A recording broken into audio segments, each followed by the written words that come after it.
ពេលអត់លុយណាក៏អត់សង្សារទៅណាមកណា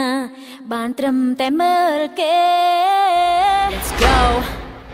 No money no no no honey That's right No money no no no honey No money you said no honey I said no money you said no honey Let's go អត់លុយធ្វើតែអត់សង្សារវាជារឿងធម្មតារបស់មនុស្សប្រុស That's right និយាយឲ្យវាត្រង់ទេចោលក្រុមមនុស្សប្រុសគឺមិនមែនតែដូចគ្នាព្រោះតែបងអត់លុយប៉ៅអូនទៅបងមិនហ៊ានសុំស្នេហ៍ពងងារមែនទេគិតចឹងមែនទេបានតែហ៊ានស្រឡាញ់គេហា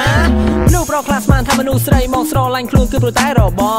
ទៅបោកចិត្តនាងហើយបងរូបនាងដែលមិនដឹងថានាងចិត្តស្មោះដោយសារតែរឿងស្មានហ្នឹងមែនទេបានវាខ្លាចទៅជាចឹងសមមកចុងក្រោយទៅដល់វនាងឲ្យត្រឡប់នាងព្រមទៅចម្លាយ No money ច្បាស់ជា no honey រឿងមួយហ្នឹងអ្នកណាតែដឹងគ្រាន់តែនិយាយតាមគ្នាតែសម្រាប់រូបខ្ញុំវាមិនមែនរងាគ្មានដុល្លារក៏មានសង្សារតាមថែរក្សាមិនឲ្យព្រួយចិត្ត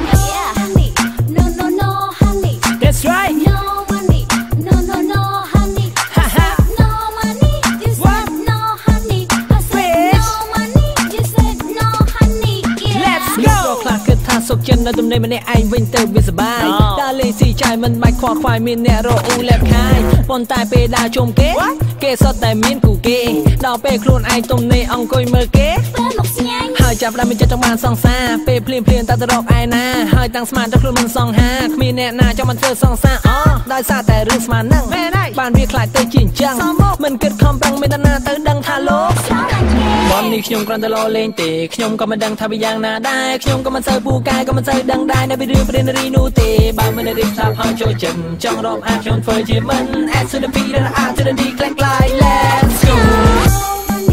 No no no honey That's right No money No no no honey No money You said no honey I said no money You said no honey Let's go Money That's right